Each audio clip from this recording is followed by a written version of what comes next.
برادران اسلام، اللہ کی دوستی اصل دوستی ہے۔ اللہ تعالیٰ کی دوستی کے علاوہ ہر دوست کی دوستی عارضی ہے، فانی ہے، ختم ہو جانے والی ہے اور مفادات پر مشتمل ہے۔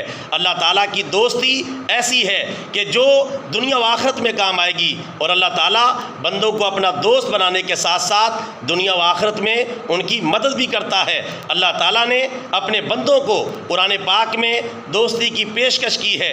بندوں کو چاہیے اللہ تعالیٰ کی دوستی کی پیشکش کو قبول کریں، ڈپریشن سے باہر نکلیں، اپنے آپ کو تنہا سمجھنا چھوڑ دیں۔ اللہ آپ کا دوست بننے کے لیے تیار ہے۔